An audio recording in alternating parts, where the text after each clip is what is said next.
Paz do Senhor, adolescentes, tudo bem com vocês? É a Prof. Amanda aqui, primeira vez que eu dou aula para vocês, estou bem animada. Espero que vocês estejam bem, que vocês estejam bem acordados, bem animados para prestar atenção na aula e aprender bastante, hein?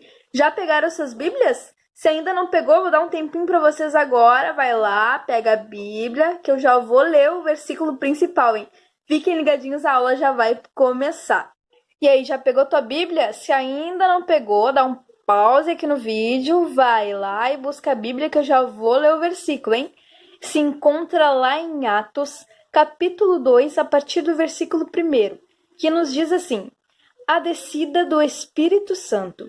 E cumprindo-se o dia de Pentecostes, estavam todos concordemente no mesmo lugar. E de repente veio do céu um som como de um vento veemente e impetuoso, e encheu toda a casa em que estavam assentados. E foram vistas por eles línguas repartidas, como que de fogo, as quais pousaram sobre cada um deles. E todos foram cheios do Espírito Santo e começaram a falar noutras línguas, conforme o Espírito Santo lhes concedia que falassem. O título da aula de hoje, para quem já leu aqui na descrição do vídeo, é sobre o nascimento histórico da igreja. Mas o que tem a ver esse versículo lá em Atos, que a gente acabou de ler sobre o dia de Pentecostes?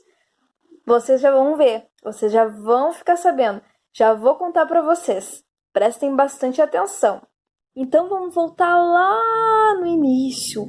Quando Jesus ele ainda estava na terra, ele morreu e ressuscitou, mas antes disso, ele deixou uma promessa para nós. A primeira promessa era que ele ia voltar para buscar a sua igreja, para nos buscar, e essa promessa ainda vai se cumprir. E a segunda promessa era a descida do Espírito Santo. Ele prometeu que o Espírito Santo Consolador ia descer à terra para ficar no lugar dele, para nos ajudar, para nos consolar no momento de aflição, de angústia. E essa promessa ela se cumpriu aqui no livro de Atos, capítulo 2, a partir do versículo 1, ao qual nós acabamos de ler. Eles estavam no meio de uma festa que eles sempre celebravam a Deus. Eles traziam as primícias da colheita, das suas colheitas. Era como uma consagração, como nós fazemos na nossa igreja, né? Nós tiramos um dia, num domingo de manhã, geralmente, vamos para a igreja em jejum, nós levamos sacrifício a Deus, né? O sacrifício do nosso jejum, do nosso dia, nós entregamos a Deus, nós oramos a Deus, nós clamamos, nós passamos a nossa primeira hora do dia, amanhã, na presença de Deus. Aí com eles era mais ou menos isso, só que durava 7 semanas. Era a festa de Pentecostes, ao qual eles levavam tudo que eles tinham colhido durante todo aquele período, né? Eles tinham as suas plantações, então eles levavam a primícia das suas colheitas para entregar a Deus como uma oferta agradável ao Senhor, uma oferta oferecida a Deus como um agradecimento por eles ter sido abençoados por todo esse tempo e ter toda aquela comida para suprir eles, né? Tudo aquilo que o Senhor tinha mandado para eles. E o povo de Deus ainda cria na promessa que Jesus tinha feito, que ele enviaria o Espírito Santo à terra para estar no meio deles, para ajudar a todos eles, até que chega o momento em que estão muitos deles reunidos no mesmo lugar. Era uma multidão reunida no mesmo lugar, mas eles foram cansando de tanto pedir a Deus, e Deus não parecia que não estava ouvindo o que eles estavam clamando, pedindo para que o Senhor mandasse o Espírito Santo à terra, derramasse do Espírito Santo. E de tanto que eles pediram, muitos deles foram para casa, muitos deles desistiram e foram embora e deixaram de pedir a Deus a descida do Espírito Santo mais uma vez, até que 120 pessoas continuaram lá pedindo, clamando, orando ao Senhor e pedindo: Senhor, manda o seu Espírito Santo, manda a tua presença para o meio de nós, nós precisamos, nós cremos ainda no que o Senhor nos prometeu, até que chega o momento em que Deus escuta o clamor desses 120 servos do Senhor, desse povo de Deus, e derrama do seu Espírito Santo sobre todos eles. Em cada um deles desceu uma língua de fogo que fez eles falarem outras línguas. Um falava em português, outro falava em inglês, outro falava em espanhol, mas as pessoas que estavam ali na volta deles, todas elas conseguiam entender perfeitamente o que eles estavam falando. Eram coisas de Deus, né? Eram mistérios de Deus. E foi a partir deste momento que eles passaram a ser revestidos pela presença de Deus, pelo Espírito Santo de Deus na vida deles. Agora eu pergunto para vocês, quando foi que vocês acham que a igreja ela começou? Muitos de vocês vão pensar logo em depois que os discípulos já estavam pregando nos lugares e construíram os templos, né, para adoração a Deus, que começou a congregar os irmãos todos juntos, começaram a fazer cultos. Não está errado esse pensamento, mas na verdade aonde nasceu a igreja foi neste momento, porque Deus revestiu eles do Espírito Santo dele. E sem o Espírito Santo eles não poderiam ir construir igreja, continuar avante, porque eles precisavam da presença do Senhor. E sem a presença do Senhor nós não conseguimos fazer nada sozinhos. De nada adianta, porque nós precisamos da direção de Deus. E a partir do momento que eles estavam revestidos com o poder, com a presença do Senhor, eles tiveram capacidade, eles tiveram a direção certa para ir, para pregar o Evangelho e para construir igrejas, para fazer discípulos, para ganhar almas ao Senhor. E nisso nós aprendemos uma lição muito importante com esses primeiros cristãos, né? Que para tudo que nós quisermos fazer, tudo que nós pensarmos em tomar alguma decisão, em fazer futuramente, nós precisamos primeiro pedir a direção de Deus, primeiro pedir o direcionamento de Deus, um revestimento espiritual para a nossa vida, para que a gente saiba qual decisão tomar, a decisão certa, qual direção seguir, né? Para que a gente venha sempre agradar ao Senhor em todas as decisões que nós tomarmos, né? Todos os pensamentos que nós venhamos ter para o futuro, para a nossa vida, né? Tudo nós devemos pôr primeiro a Deus, diante de Deus, para depois nós tomarmos a decisão real de acordo com a vontade dele para a nossa vida.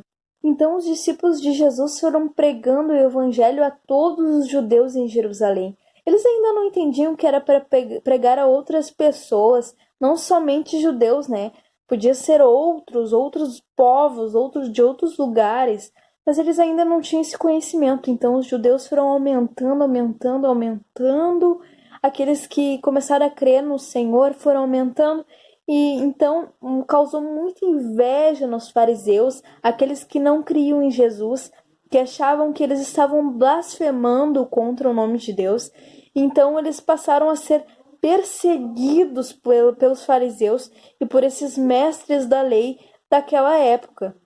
Muitos deles, inclusive, foram mortos pelos fariseus, por esses mestres da lei que não criam no nome de Jesus, que perseguiam os cristãos e faziam com que eles fossem apedrejados, eles fossem maltratados, né? E faziam de tudo para que o evangelho de Cristo parasse de ser pregado. Mas ele nunca parou de ser pregado desde o tempo em que o Senhor mandou o Espírito Santo para a igreja lá em Pentecostes e revestiu a todos. O evangelho nunca deixou de ser pregado. Se eles não podiam pregar em Jerusalém, eles foram para outras cidades e assim começaram a pregar a outros povos e nunca se arrependendo disso e nunca parando. E é aí que a gente aprende mais uma lição, né? A gente deve pregar o evangelho a toda criatura, seja onde a gente estiver. Seja lá na escola, seja lá no trabalho, seja lá ajudando o pai, ajudando a mãe, seja em casa, né? Seja com os amigos, tanto os amigos amigos dos nossos amigos ou amigos da escola, né? Parentes, sua família.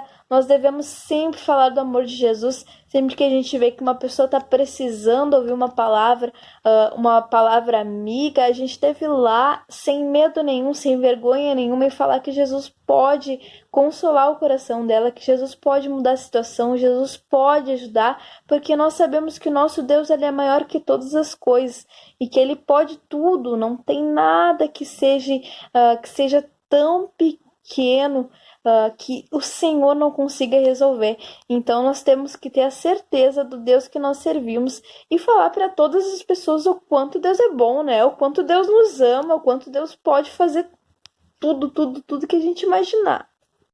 Entre os homens de Deus que foram perseguidos, estava Paulo, estava Silas, João, Timóteo. Havia um imperador na época em que foi o primeiro imperador que perseguiu os cristãos, que fez muito mal aos cristãos. O imperador era tipo um presidente, sabe? Que estava acima de todos, então tudo que ele decidia tinha que ser por eles mesmos. Pela decisão dele mesmo, nada podia ser mudado, porque ele decidia tudo. E ele perseguiu muitos cristãos, causou a morte de muitos deles. Era um homem muito ruim para Deus. Lá em Mateus capítulo 16, a partir do versículo 24, nos diz assim: Então disse Jesus aos seus discípulos: Se alguém quiser vir após mim, renuncie-se a si mesmo, tome sobre si a sua cruz e siga-me. Porque aquele que quiser salvar a sua vida, perdê-la-á, e quem perder a sua vida por amor de mim, achá-la-á. Pois que aproveita o homem ganhar o mundo inteiro se perder a sua alma? Ou que dará o homem em recompensa da sua alma? Porque o Filho do Homem virá na glória de seu Pai com os seus anjos, e então dará a cada um segundo as suas obras. Ser cristão, pregar o Evangelho, não foi fácil nem para os nossos pais na fé, que foram esses primeiros cristãos, nossos irmãos, né?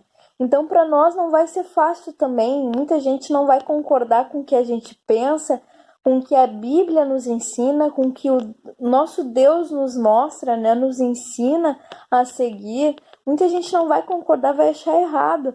Mas o Senhor nos chamou, lá em Mateus 5, versículo 13 e 14, diz que nós somos chamados para ser o sal na terra e a luz no mundo. Então nós devemos ser a diferença.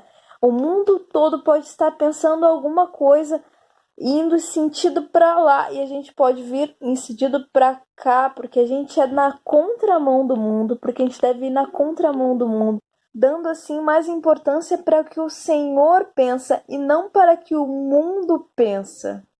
Então essa foi a aula de hoje, eu espero que vocês tenham guardado no coração de vocês e tenham aprendido mais sobre o nascimento histórico da igreja. Quero pedir para vocês voltar lá para o grupo e tem ainda umas perguntas para vocês responder, para ver se vocês gravaram bem na mente de vocês aí. E tá valendo doce, tá valendo salgado aí para quem preferir. O salgado ou doce que vocês gostarem mais, vocês vão ganhar. Respondendo bem as perguntas aí e fiquem ligadinhos, volta lá pro grupo, eu espero vocês lá.